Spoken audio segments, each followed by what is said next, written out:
My friends, I know I said last week that I had never missed you all as much as I did in that moment, but I gotta tell you,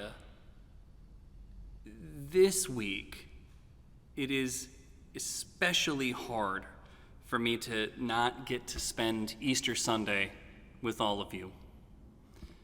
Easter Sunday can be a little tricky for Unitarian Universalists, and so I'm just telling myself that I'm looking forward to next year when we can all navigate these sometimes choppy waters together in person again.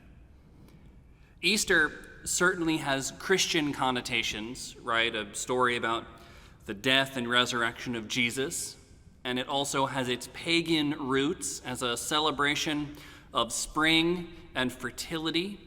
And even though many of us, including myself, are not exactly Christian or exactly pagan, I think there is value in trying to take a look at both of these perspectives and both of these stories and traditions and see if they have anything to offer us this morning, even just as metaphors, right?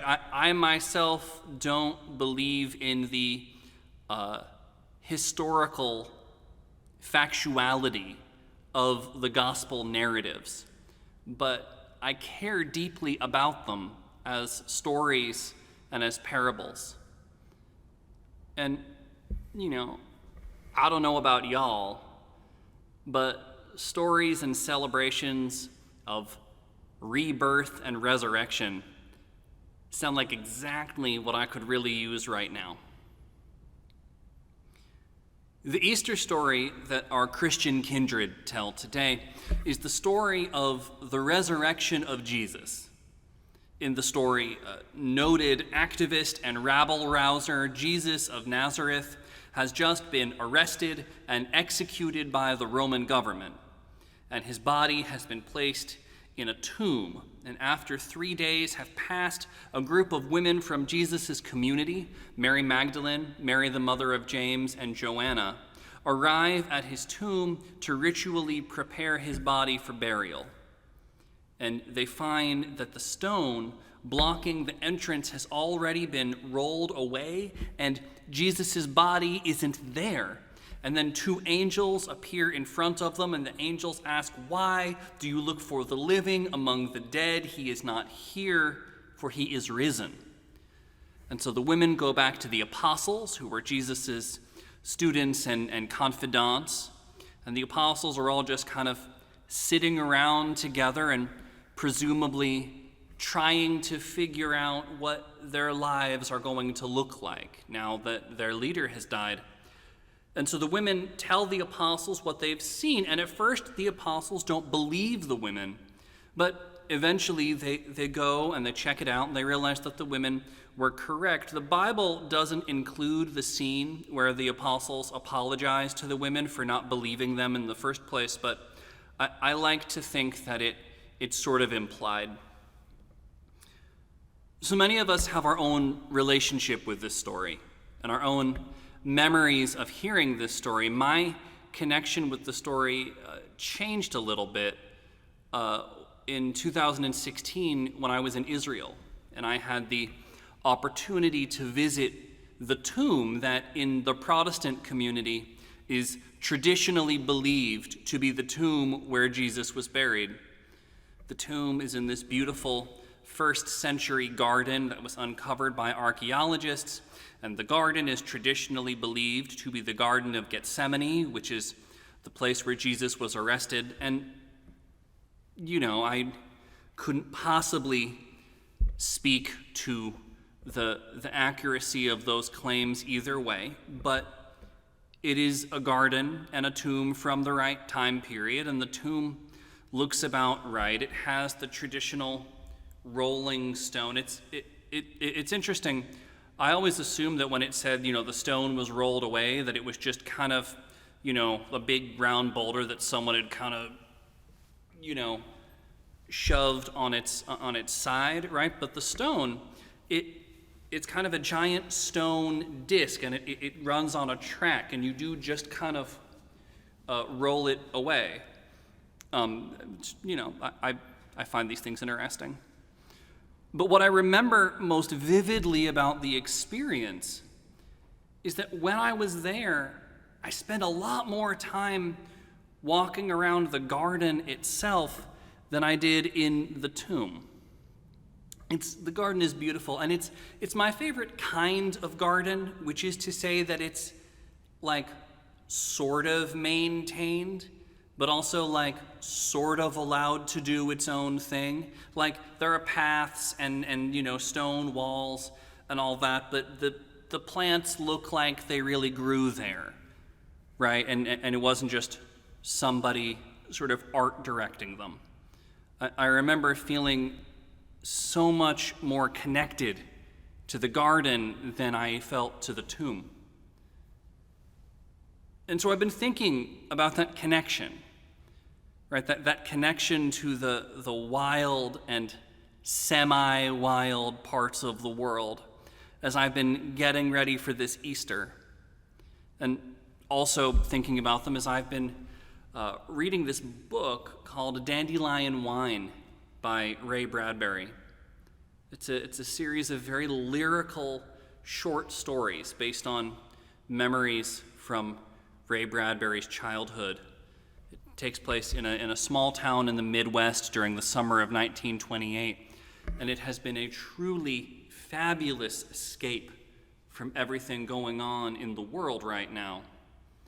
And the book contains this amazing passage about how every summer they make jars of wine out of dandelions, and they put the wine away in the cellar so that in the depths of the harsh Midwestern winter, they can go downstairs and open a jar and experience a little piece of summer that has been preserved for them, right? The wine gives them just this moment of goodness and brightness in an otherwise very bleak time. I feel like this is a moment when a lot of us have been holding on to our own kind of dandelion wine. We've all been looking backwards and forwards, holding on to memories or hopes that will help us endure this time, which is a time filled with so much fear and so much grief.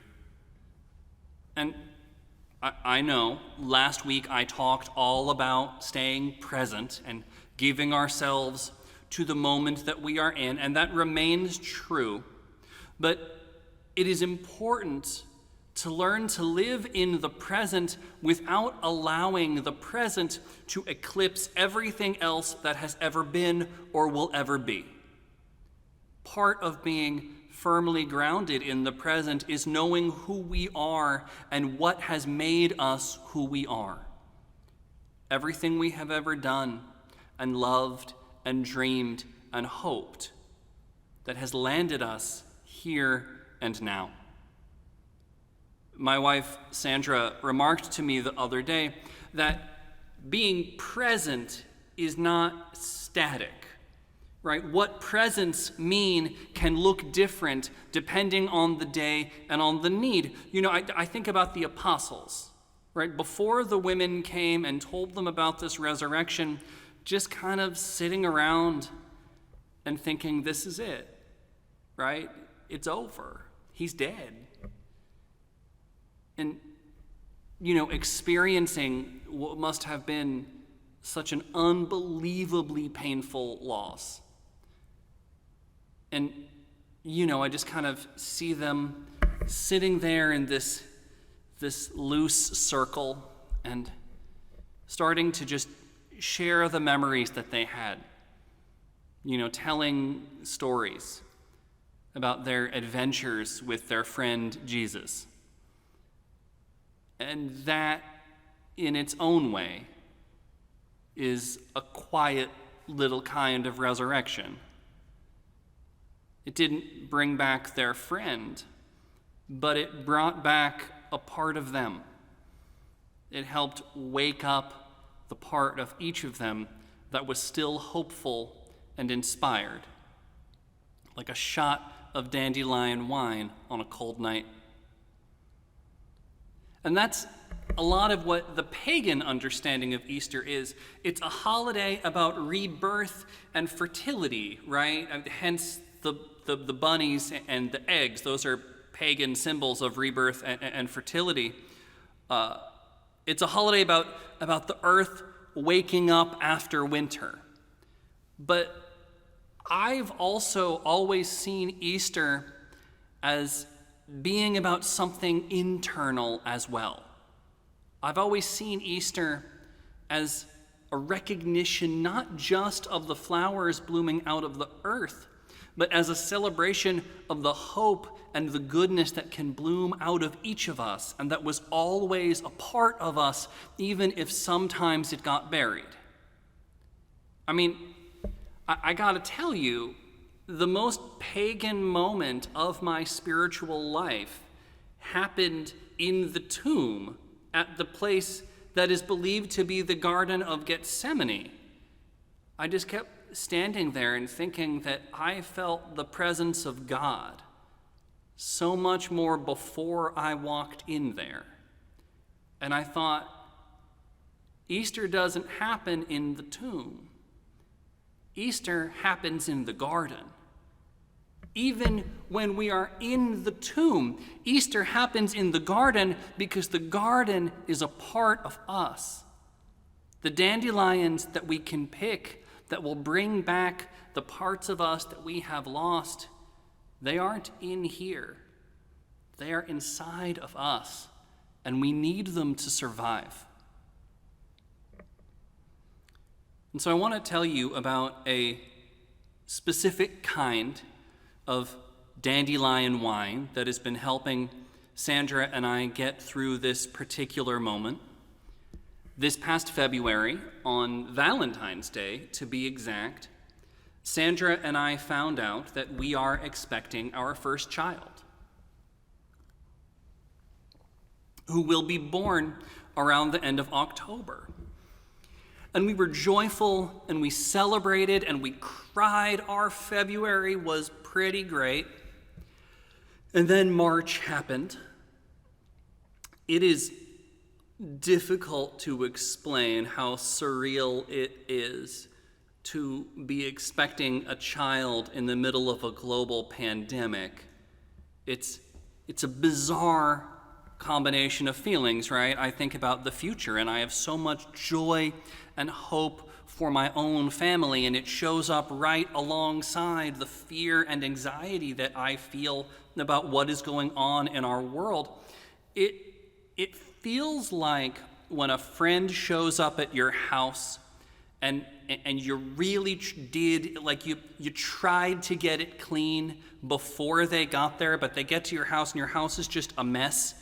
And I keep wanting to look at, my child to be and say, I promise it isn't always like this. Like, don't get me wrong, it's never perfect, but even for us, this right now is particularly bad. But part of what living through this time has meant for me and for Sandra has been carrying the knowledge of the goodness that is possible in our world, right? Our own little container of highly concentrated dandelion wine, and letting that be what propels us forward. I think about these two angels who confront the women at the tomb and ask them, "Why do you look for the living among the dead?" And that's always struck me as such a bizarre question, because of course that's what they're doing. What else could they do? What else is there to do? When we are surrounded by death, what can we do except look around us for signs of life? Signs that hope and goodness still exist in the world and are still inside each of us. I think about this moment, this moment of Jesus coming back, like the actual moment in the story, which doesn't get a narrative, so we get to infer a little bit here, but You think about, his lifeless body is lying there in the tomb, and then suddenly he takes a breath, right? And his eyes slowly open, and then he sits up and shakes the dust out of his hair and looks around.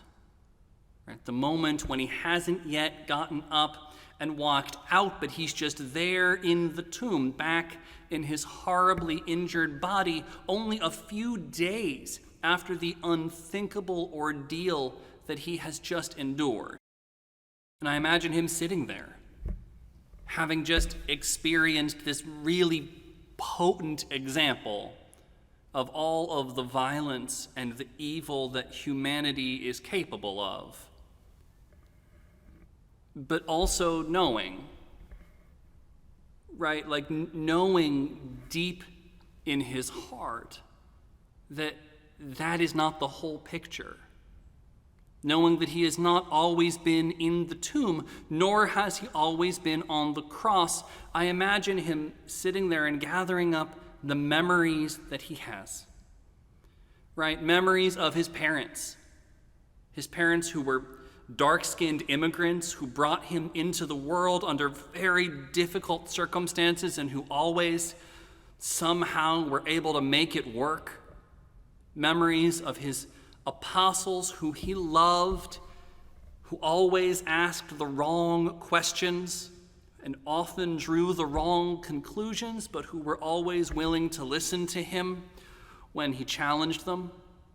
Memories of his friends, Lazarus and Mary and Martha, who welcomed him into their home and each took care of him in their own way.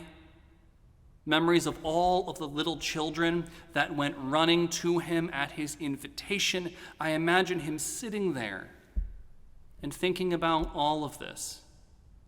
All of these little jars of dandelion wine. And then making the decision to get up and walk out of the tomb and give his ministry to humanity once again. And that is resurrection. Not the moment when he goes from being dead to being no longer dead. Resurrection happens in the moment when he allows his faith in the love and goodness that are possible in this world to be stronger than the pain that he is feeling in that moment. And in that same moment, the apostles are all sitting around somewhere still thinking that all is lost, not knowing that their friend is alive again and not quite yet able to know that resurrection is always possible, even if it doesn't take the form that we are expecting. And so here we all are, on this day that is supposed to be filled with celebration and rebirth, locked in our homes, uncertain about the future. But we have to also remember that for us too, resurrection is not only possible, it is possible right now. It is possible when we remember and believe in the life and the sweetness that still exists in this world, when we allow our hope to come not from the future or the past, when we allow our hope to come from the lessons that our hopes for the future and our memories for the past have taught us about who we are and what is good in this world. And we ground ourselves in that knowledge this day and all days. Amen.